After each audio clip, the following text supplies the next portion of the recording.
the town where the jazz is swinging high. It's the New Orleans Outsider with Chris Goff, my oh my. We may be outsiders, but our love for New Orleans is true. So come along as I share it all with you. Sights and sounds, food and drinks. We're here to take a ride with New Orleans Outsider as our guide. And here are your hosts, Chris Goff, Peter Newkirch, and Justin Appleberry. Well, we've talked about a lot of places to eat and hang out at, maybe drink some libations, but we have not talked a lot about where we have stayed in the great city of New Orleans. Welcome to NOLA Outsider. I am Chris, and we had a full docket for the first time in a while. It's Chris, Peter, and Justin here today. Hello, everybody. None of us are on assignment. It's been great. It's great to have us all back in one spot. None of us are sick or on vacation or, going on business trips, So Those it's good to tricky business trips. Good to see you all. I saw Peter earlier this week, Justin, and we were talking about, what to talk about next. And, I like individual talking about places we've stayed because we've all stayed at one place. I know for sure the same. Or no, we haven't. Actually, Peter hasn't been there. I don't believe. But we've stayed. I've stayed places you have, Justin. I've stayed places that Peter has. So wanted to just talk about some of the places that we have spent the night at while we're down there enjoying ourselves in New Orleans. And let's see, Peter, I don't know. We were just talking about that. Actually, it's 5 places. 5. Okay. Well, yeah. Well, I was going to say I've counted 7 different places that I've stayed down there since I started going. Peter, you're 5, and Justin, you're at least 3, right? Yeah, I'm the ugly guy in high school. My body counts 3. No, that's fine. Fine. Means you just like the places you've stayed at. That's fine. Yeah, there you go. One of the places I stayed is no longer accepting overnight stays. So we'll talk about that. But Peter, you might have, I don't know if you predated me or if we went the same time for the first time when I started staying. The first time I went, I'll talk about my first time I went, it was a chain. I had no idea about the French Quarter and sort of the mom and pop places that we've all come to know and love that, I love staying at it's interesting. I don't know about you guys, but when you tell people to go stay down in New Orleans, of course, everyone's like, yeah, I got Marriott Point, Sheraton, Hilton, all these things. And you're like, well, I mean, yeah, they're there, but they're sort of on the outskirts. I mean, if you really want to stay somewhere, well, no, I do Airbnb. Well, they don't really allow that in French Quarter either. So you sort of have to stay at what I consider to be like boutique hotels is what I guess they call them. And I've stayed, the majority of my stays have been there. But the very first time I went was with my in-laws and my wife. And we went down there and stayed, I believe it was a Marriott that was sort of pointing towards the river. And we ate at Mulat's. So that was the first. But I remember after that trip and after seeing all the other hotels that were in the heart of the French Quarter, I was like, oh, we didn't stay at a good place. We need to go back and stay at these little places over here. Peter, let's start with you. What was the first place that you stayed at? Well, now it's actually up to 6. I just keep adding on. Just remember. That's right. Yes. The first one, and this is not what it was called when we stayed there, is now called the Kipton Hotel. Okay. Which is trying to see what the address is. I thought it was on Poydras. It's very close to the river there. That's why we stayed there, because that was one of the trips we did down there, and we were there, and then we did a cruise, and then we came back and stayed again. Okay, where's that located? What's another distinguishing mark that we know where that's close to? Yeah, it's right off Poydras. Okay. So it's real close to Caesars. Okay, so on the Canal side of things. Okay. Yeah. Okay. It's like a block from Caesars. It was a very nice modern hotel. Nice. Okay.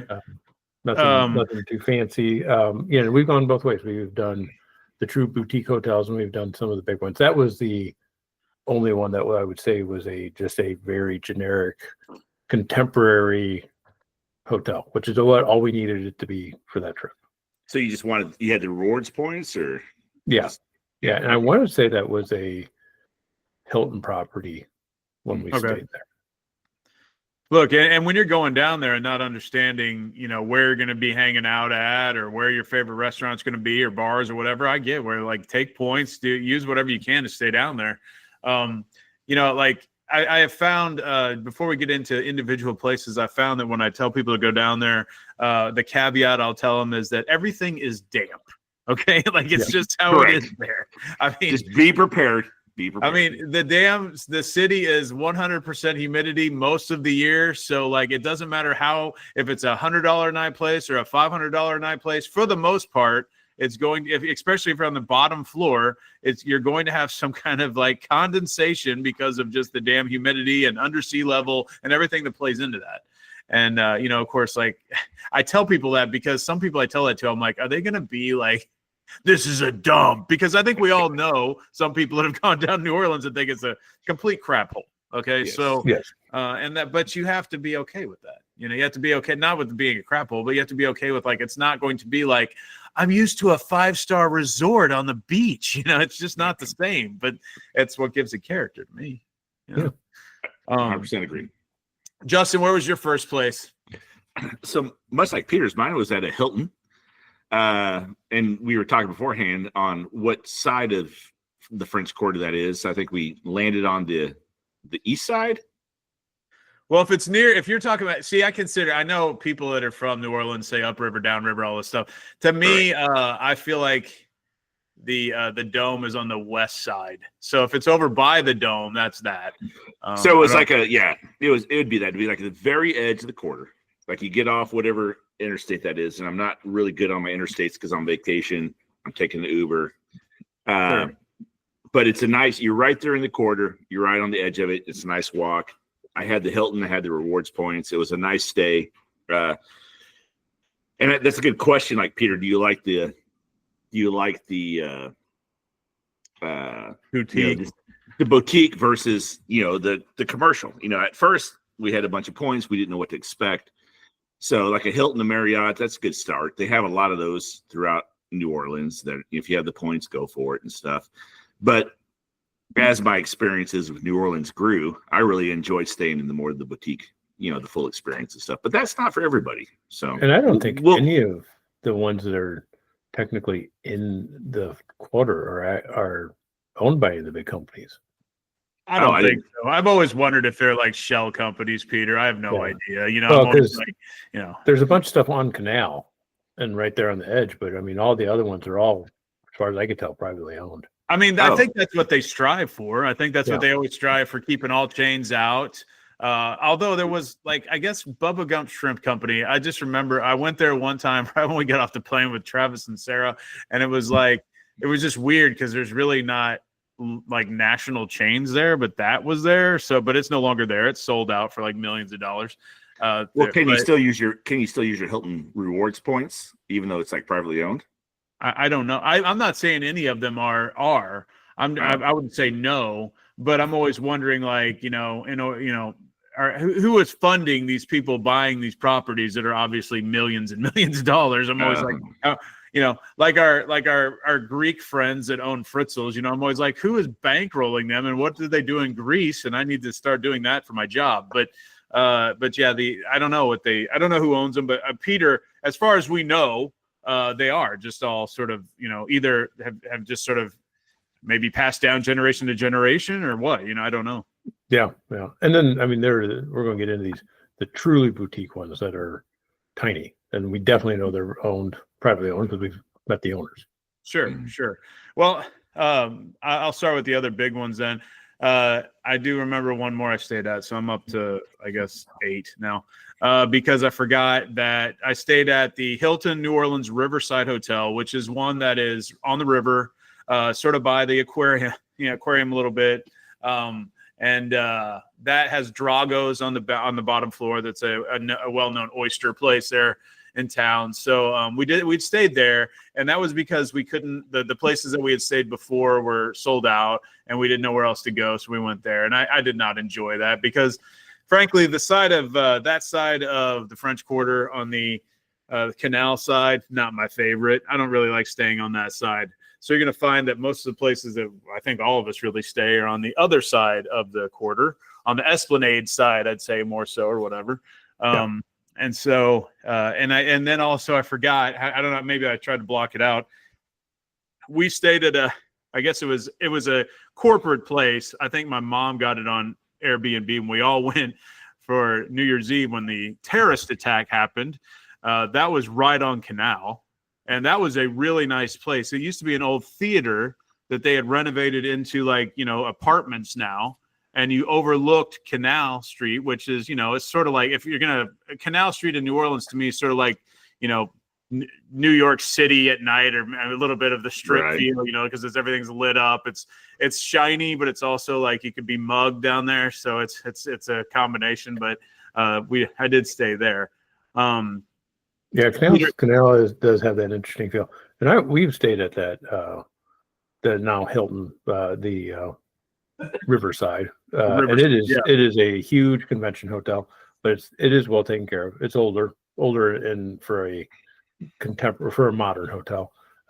We did really like our room though, because it looks out on the river and it's right at the bend, and it was great to get up every morning and see what was going up and down the river. I think something that we can all agree about, if you look at the size of these rooms, if you do get the change, you're going to at least get a relatively bigger room than a lot of the boutique ones that we'll talk about, where your knees hitting the water heater. You're getting the character. Yeah, where they were built for Napoleon, and I'm not that. None of us. So the only other one we stayed at that was another one. It was in the CBD, and it's a historical building. I don't know what it was prior to being a hotel, but it was very nice, and it was one of the few where the floor we stayed on was high enough that it got away from the damp. Okay. Yeah, you can go high. We're probably on like the 15th floor. So it's a beautiful building. Probably built in the 1920s. Did you like staying in the CBD? Yeah, it has its own flavor. I mean, I know you're unlike me. You like to get out and like explore a little bit more. I like my little hole, but I will go two streets further to be in a different neighborhood. Justin, you can talk about the other place, because I don't think Peter's been there, but we've gone there several times. You can introduce our other one. The Haunted Hotel, my favorite spot, me and my wife's favorite spot. It's right in the hub, right off Royal Street. And we like the haunted culture, let's say, of New Orleans, and sort of that and it just kind of fits. It's got a nice little garden. You can sit out there. The owners are very nice. They like, when you're getting off your plane, there's a text message from them. They say, hey, do you need anything? We got your room ready. Call me at this number. It's not like I travel a lot for business, so I got a lot of robo text, and you're talking to the homogenized corporate Hiltons, Marriott's, blah blah blah. And it's kind of nice to have some hotel managers say, hey, here's my personal text message or my personal cell phone. Text me when you're coming in, and I'll make sure I meet you at the door and everything's good and you got everything taken care of and stuff. And plus, it's the character. The rooms are moderately sized. I mean, I'm a big guy. My wife's very tiny, but you got a nice bed. And then when you open up, I really like the aesthetics they put to it. So you open up the closet, and there's a silhouette of a serial killer with the knife getting ready to kill you and stuff. And you go to the bathroom, and they're like, hey, don't flush body parts down the toilet, or along with tampons or blah blah blah blah blah. Yeah. Feminine napkins as well. Yeah. I appreciate that effort. I'm a guy that likes the details and that kind of stuff, and it's got a lot of that panache that I enjoy about New Orleans. Yeah. So I'll tell you about, Peter, you've never been there, right? Have you never been to the haunted hotel? Nope. It's a fun spot. Yeah, you got those little ones that you guys have stayed at right in that area that we've not stayed at. Yeah. So my first place I stayed in that area is sort of across the street. I think I pointed it out to you guys before. It's called Hotel Villa Convento, and it's right sort of catty corner to the haunted hotel. And we stayed there once with my sister-in-law, and that's where she hung out before she had her own place down there. And it was very cheap. And it I thought it was fine. I liked Hotel Villa Convento. If you go there now, it's always relatively the same price as Haunted Hotel. We're talking somewhere between usually $150, $175 a night, which in the middle of the French Quarter is good. So Villa Convento I thought was fine. It was set up a little bit differently. It didn't have it has a courtyard, but it wasn't like the way you get to Haunted Hotel down a corridor and then the courtyard. It was sort of like they had a sort of front desk area.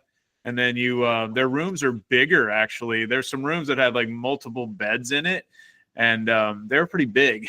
But I don't know why we stopped going there. I think it was because we saw I think the next trip, I was just trying to find new places. We saw the Haunted Hotel, and we were like, oh, and it had really good reviews online. It was cheap. And one thing that I've found over the years that I like about Haunted Hotel is that they allow you to cancel 3 days beforehand and like get all your money back, which is like a minority now. If you've checked it out, I mean, it's like now it's like, hey, your total is this. If you pay $250 more, though, you have the option to cancel. But if not, you have to pay this price, and you're SOL if you can't make it. Which sucks. So that's a lot of hotels are going to that now. Which I mean, I get it. You don't want to screw someone out of a room and too many people booking crap and canceling at the last minute, but it sucks. Plus, Chris, we have to point out, I think we need to point out that a Haunted Hotel allowed us to book a year and a half in advance for the Super Bowl and not try to gouge us when they realized that we took advantage of them. Yes. So. Yeah, it was amazing. So yeah, the best story about the Haunted Hotel is like me and Justin and our friend Jeremy all like we're sitting there talking before the Super Bowl in Las Vegas a couple years ago that the Chiefs were in. We were like, we're not going to go to Vegas this year because it's too expensive, and Vegas is expensive in general, everything. But we're like, I wonder, in New Orleans is next year, and so I wonder how much it's going to cost to go there. So we're looking it up. We're looking at Expedia. Nothing's either available or it's not even open yet. I don't know what it was already booked or it wasn't available yet. I don't know. We couldn't find anything. It was like crazy, $1,000 a night crap. I'm like, no way. So then finally we look up at the good old Haunted Hotel, and it was like $150 every night. We're like, so we all book it, and we're all talking for like a year, like, what's going to happen. They're going to pull the rug out from under us the week before and say like, hey boys, it's actually $600 a night. But to their credit, they never did that, and we stayed there happily. So it was great. Yeah, that's great. How big are those two hotels? Like how many rooms?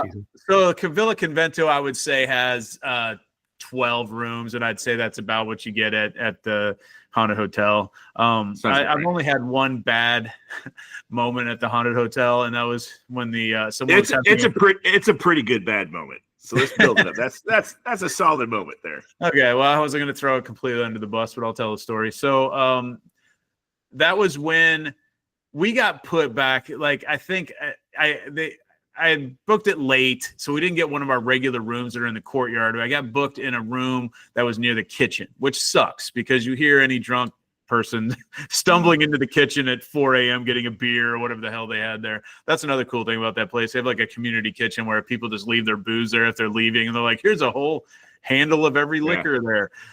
So anything you leave there, they're putting in the kitchen. So if you got like a pint of whiskey, they're putting that in there, and the person that comes next to you gets a pint of whiskey. That is very kind of everybody. Tons of beer. They had food there. It's interesting. So it was really loud, and like that was our worst experience there. But there's this guy. So the first thing that happened that night is like next door in an adjoining building. It wasn't in the room of the place. I just heard somebody come back from work at like 3 a.m. And he just starts watching like Cops or something, and it's like loud as hell. There's sirens. You're like, is that real or fake? You don't know. And so like we're drifting in and out of sleep all night, not really understanding what's, I think, damn, I wish this guy go to sleep. He's probably like a server in the late shift or whatever. It sucked for us. But then finally I hear like sirens again, but I'm like, freaking guys, won't go to sleep or whatever. And I hear a knock at the door, like, police, are you in there? And I was like, Stacy and you look at each other like half asleep, like, is that here? Is that real? Like, so I jump out and I go up to the door, and the guy's like, I see other cops like in the area, and there's like people milling around. And this guy's like, yeah, we're just seeing, like, we had a domestic disturbance upstairs. I didn't know if you had seen anything or heard anything. I'm like, no, I didn't see anything. We're just chatting with him for a couple minutes. And what pissed me off was there was this other dude that was in a room sort of around the corner. And like, this is like 4:30 a.m. So I'm like, yeah, okay, officer. Like, yeah. And meanwhile, they're dragging this gal is the one that freaked out, called 911, whatever. And she's getting in a fight with like her husband or boyfriend upstairs. So they're taking him away. It's sort of chaotic. And this guy, in the middle of all this little mousy dude is like sort of peering in my room. And he's like, I go, can I help you? And he's like, yeah, I think you guys actually got the room that we were supposed to have. Do you mind if I take a look at it? And I'm like, it's full. You're not coming in my room. And I just slammed the door in his face because I'm like freaking idiot. But yeah, so domestic disturbance. I remember after that we were like, should we come back here? I don't know. But we did, and we haven't had any problems since then. Every once in a while, the door in front, I'm like, please, everyone that comes in drunk at night, please make sure that latch clicks, because you could, someone could just like meander on in there. But anyway, that place has always, like, there's 2 Christinas there.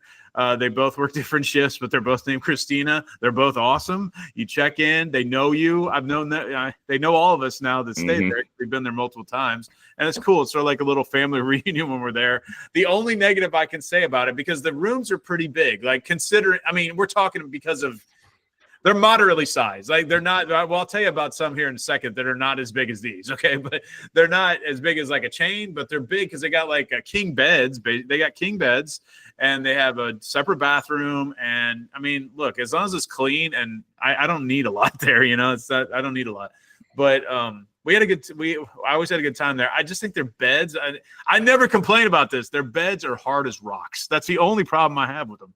I don't know, Justin, you must like that. I don't. No, I like a soft bed, but I haven't experienced that.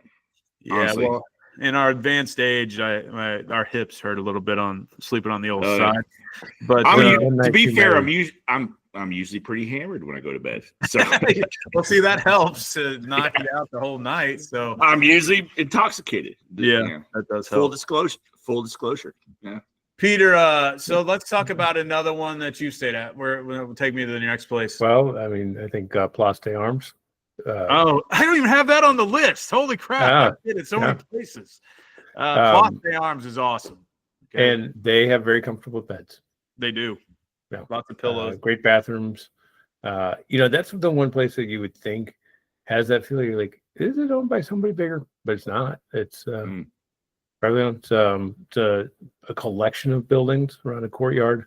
It's not just one building. They've kind of piecemealed it together over the years. We've talked about parts of that area already, and we've done quite extensive. But it's a very comfortable hotel. It's always well attended to, clean, very friendly staff. It's the same staff that's there every time we go down there. Oh yeah. Can't say enough. It's still it's right there though on Jackson Square, and depending on what time of year you go, it can be a wildly different price between times of year. Oh yeah, Justin, you have not gone in the summer, which is the only time that I'll pay what Place des Armes charges. But it is my favorite hotel there. Now, our friend Garrett is like, every time I'm going there, I'm staying there. But I don't think he's gone back and stayed there outside of our guys' summer trips. But because it's like, you can get that thing down to, what did we get it down to, Peter? I got to 109, but I think it almost dipped under 100 at one point. Jeez, Louise, yeah, that's good. I mean, but like if you're looking in November, it's like 330 a night. Yeah. So, and I'm like, and again, the place is great, love it. I'm not saying it's not worth 330 if you're gonna just throw that down and you want a nice hotel. I just don't require that. So I'd rather be like, I'll spend 150 over here and I got an extra $200 to blow on, booze or some food, whatever. But Place des Armes is awesome. Their courtyard's great. Their rooms are really nice.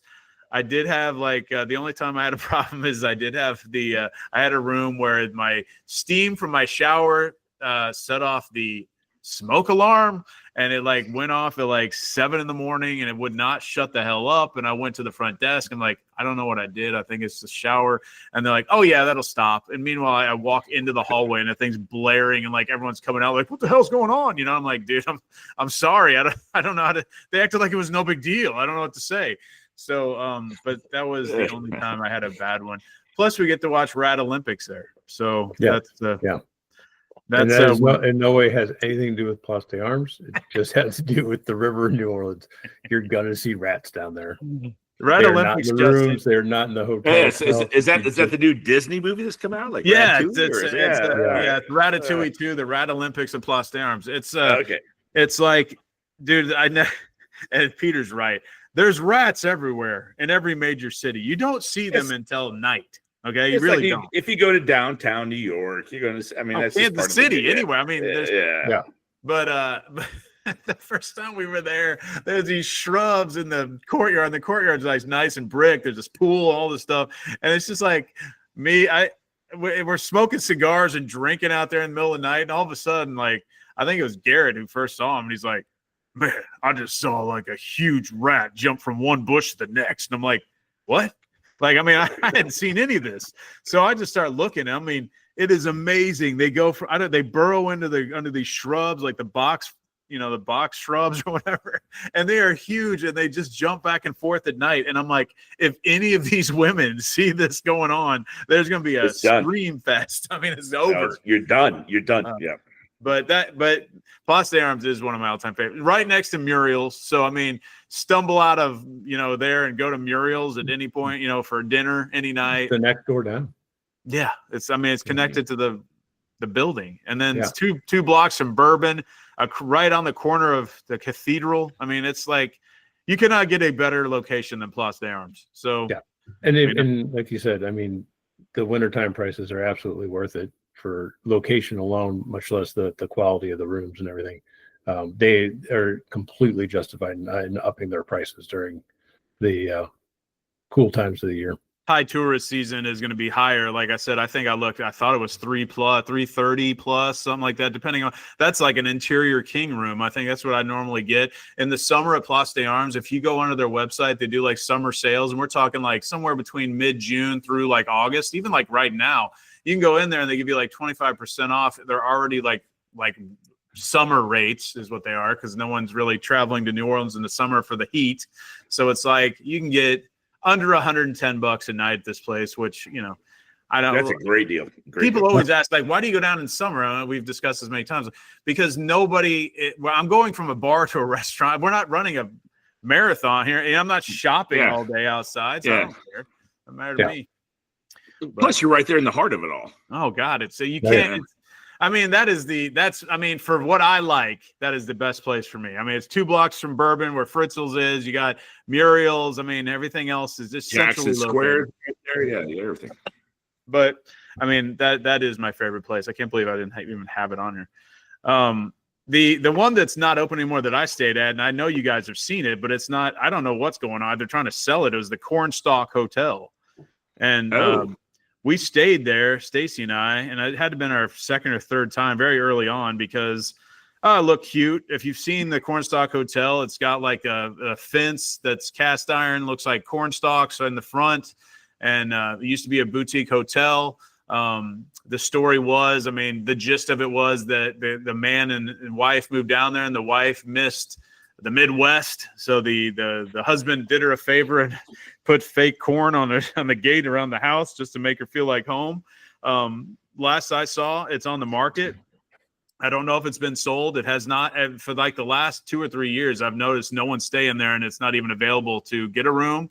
But I will say, and I know it's similar to one that you stayed at, Strider, the rooms in there were just made for people that were in the 1800s. And they were made for 5'7", 150-pound dudes. And I just remember I don't think I could even close the bathroom door when I was sitting on the toilet. I mean, it was very tiny. So yeah. So if you ever, me and my wife Lily stayed there one time. It was right on Royal Street, so it's nice. It's centrally located. Staff was nice. Check-in, everything great. But if you ever read or watched the Harry Potter, the first movie, like where he's staying in the cupboard underneath the stairs, that's kind of what it's like. You open up the door and there's your bed, and I'm 6'2", fluctuate between 220 and 230 pounds. And you're stuck in there, and you get up and you have about this much space from your bed to get dressed or go to the bathroom, and you're sitting in a shower about this size. And so you didn't stay at the Cornstalk. You stayed at You didn't stay there, did you? You stayed at the Andrew, right? Andrew Jackson. Oh yeah. So I'm sorry. Yeah. So the but Andrew's it's the right same next to it, thing. right? It's the It's same, the same thing. thing. Yeah. Yeah. I like it because they had a cannon right in front there, and I thought it was pretty cool. But yeah, so the Andrew Jackson. I'm sorry, I didn't say at the corn, but built for very tiny people, and it's centrally located. Staff is great, but if you're a tall or big person, it might not be the spot for you. No, it might not be or the spot. both of those again, probably 12 to 15 rooms. Oh yeah, same. Yeah, thing. yeah. And as we've learned from getting to know the current owners of Elysian Fields, Bob and Michelle, and we knew the previous owners too. They made it real clear, like those size hotels, you own them for about 10 years because the owners have to put a lot of their own self into it, and it just gets to the point where you're done. And then they, at about year 8, you start looking for someone to sell out to. Hey. Yeah. Me and Chris are both business owners. We understand that. So. Yeah, I get it. Like I'm at 7. I'm ready to go. No, but yeah. So let's go to the Elysian Fields because that was something that we went to before you started going down there, Justin, and that was a different era of my New Orleans life. When we would go and spend a lot of time on Frenchman Street, which was pre-COVID. So there's a lot of stuff pre-COVID, post-COVID here. And to me, going down to Elysian Fields, which our friends, was that a Travis and Sarah one too? Are they who found that first? I don't remember. I don't know. Probably, yeah, because we all ended up there. I think it was and it's I think 12 rooms. Something like that. Yeah. It's on the Frenchman side. It's on Elysian Field Parkway or whatever it is. But it is a bed and breakfast. So basically what you would do is there's a gate at the front of their house, and you would get through that gate when you are a guest, and you go up 12 stairs, and you're pretty high. And right in the front of the house, which is what it is basically it's a large, triple size shotgun house, sort of, Peter. I don't know how you describe it. Technically it's a 4-story building, but they don't count the first floor because that's where their apartment is and everything. Yeah, that's where the owners live. Yeah. Yeah. But it's like it's very deep, but not super wide. No. But, but so you go up to 12, 15 stairs, decent amount of stairs, and they have this awesome porch up there, which is where we enjoyed having cigars and a nightcap and hanging out there because it's it's good people watching even on that side of town.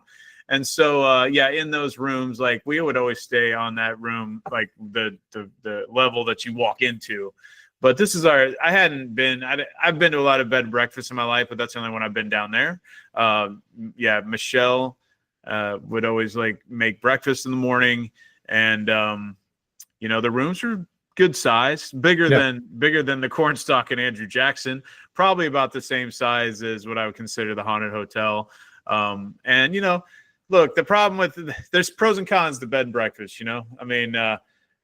You're saving money on breakfast, so that's a plus. You're sort of sharing a space with open spaces with people, which I guess in that town it's not that big of a difference because you're all in the courtyard too together or whatever at other places. So but I liked Elysian Fields. The only reason why we stopped going there is because number one, and I don't blame them for their pricing, but their pricing was higher than what I pay anywhere else that we're talking about that's in the heart of the French Quarter, and it's based purely on location for me now because pre-COVID Frenchman Street, when I was younger too, I'm younger too then, not just COVID, but it was we would go to DBA and the Spotted Cat, and we would go down to Blue Nile, these places, and we would listen to music, go to the art fairs, be up till 2 a.m., and we just did more of that stuff then.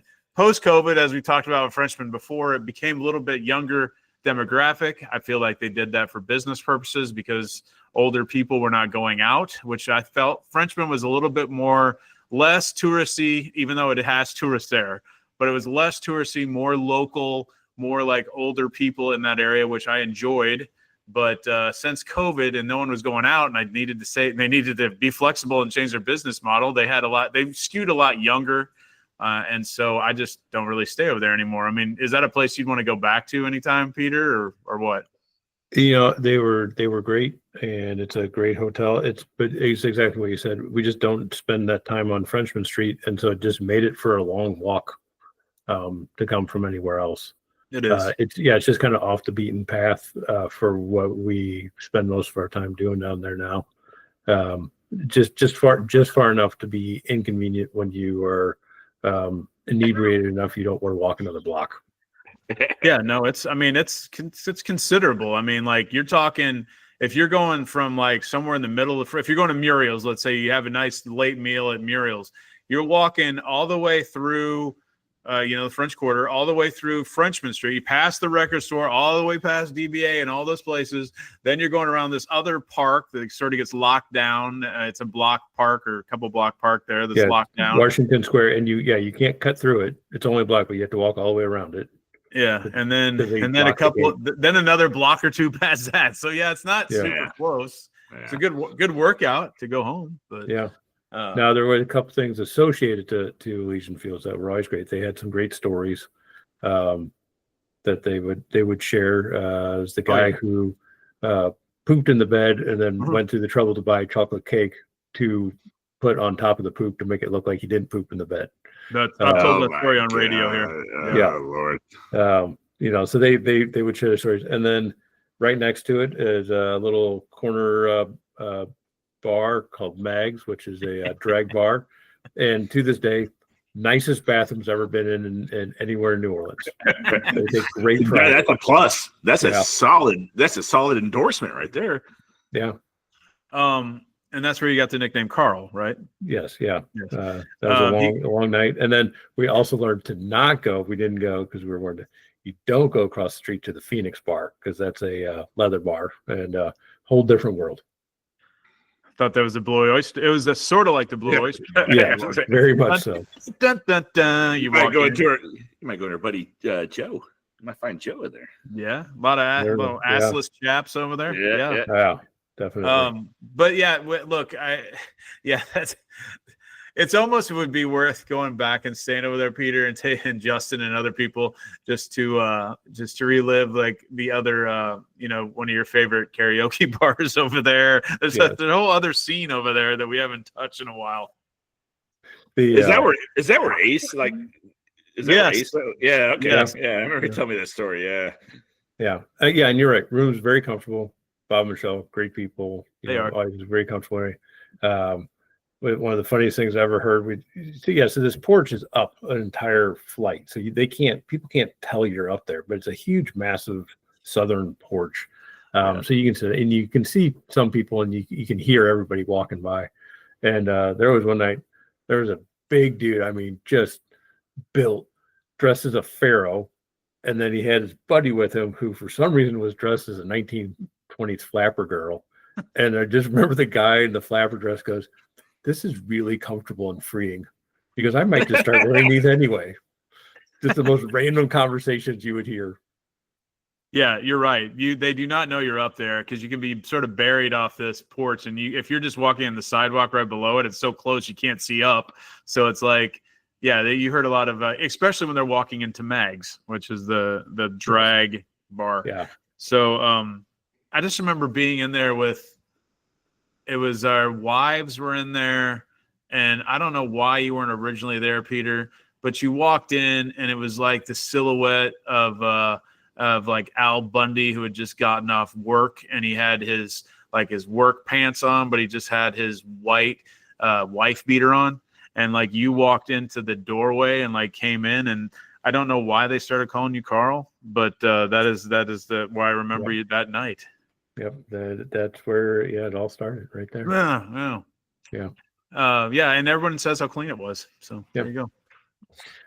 But that's a whole side of town. Like the Frenchman side, that's the only place. I have stayed at an Airbnb over there closer to Frenchman one time with Stacy and another friend of hers.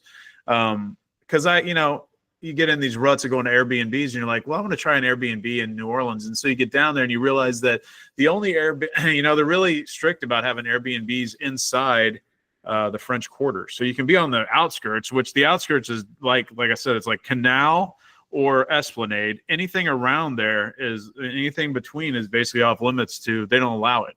So they have, if you look, like we stayed the 3 blocks into the Marigny, and from almost directly across from Elysian Fields, and there is a ton of tiny little hotels. I mean, tiny, smaller than Jackson and the Cornstalk and the Haunted Hotel. I mean, you're talking, these are more like 6 rooms, but they're all, and I think they're the ones who, they don't want Airbnb in that area.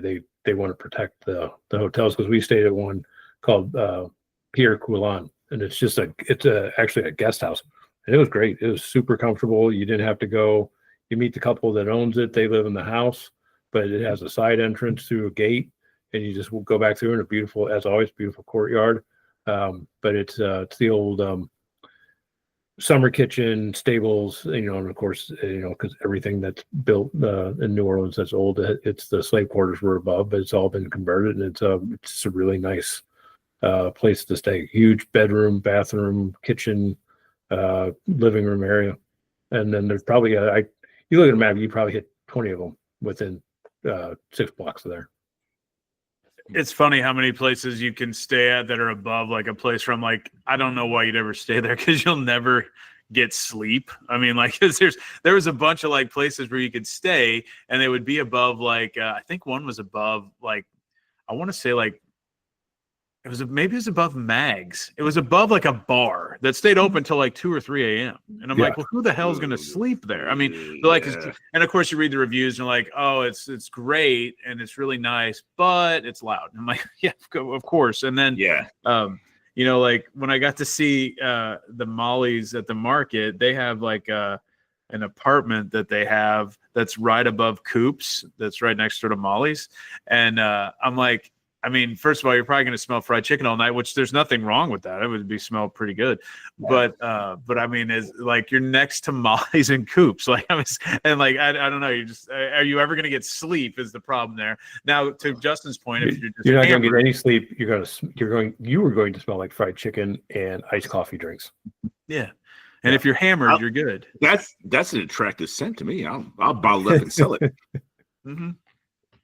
But.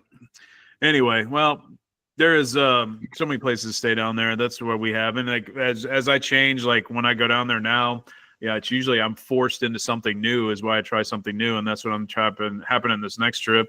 Haunted Hotel was good for like 3 of the 4 nights. And the 4th night, they had like a wedding party, has booked it for like 2 or 3 days. So I can't go there. So I'm staying at a new place called the Chateau Hotel, which is another boutique place that's real close to that area.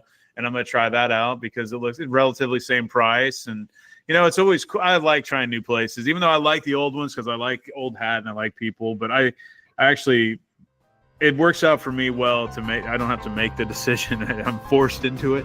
And so now we'll try that out this time. So we're what, like 6-7 weeks out from going there? Yeah, we're going even first. Are you going to be there in November? No, not making this one. Got to work. Well, he's got important things to do here. Hey, you come to a November trip with me, I'll come to the guys trip with you guys in the summer. How's that? That's a good deal. Yeah, you're missing out. I know I'm missing out. I'm married. I mean, what do you want to do? We're all married. Yeah. Hey, you're not married to a Puerto Rican. I mean, that's a whole different. I'm married to a lawyer. Oh, okay. But anyway, the June trip is always fun. It's great in its own way. But there's very less things to appease when you're there with only 3 guys or whatever. But anyway, that's where we stay. We've all stayed during our years of going down to New Orleans. There's so many other places you can stay, and you know, I don't know. I'm sure we'll keep adding on to it, but you know, so really what it's about is just like finding the spot, right? You want to do like the corporate, you know, if you have the rewards points, you want to stay on the outskirts, that's cool. But if you want like the boutique experience and you want, you know, easy access to everything in the quarter, that's cool too. It's kind of find the spot that works for you. True, and they both have their pros and cons, and They do. size, price, location, dampness. There's a lot of things to judge on. So, anyway, thanks for joining us this week on NOLA Outsider. For Chris, along with Peter and Justin, we'll see you next time. Thanks for listening. Hey, now. Thanks. Thanks for listening to the NOLA Outsider podcast. We'd love to hear about your experiences in the greatest city in the world. Email us at outsidernola@gmail.com. Also, check us out on Facebook at facebook.com/NOLA Outsider or visit NOLAOutsider.com. See you next time on NOLA Outsider.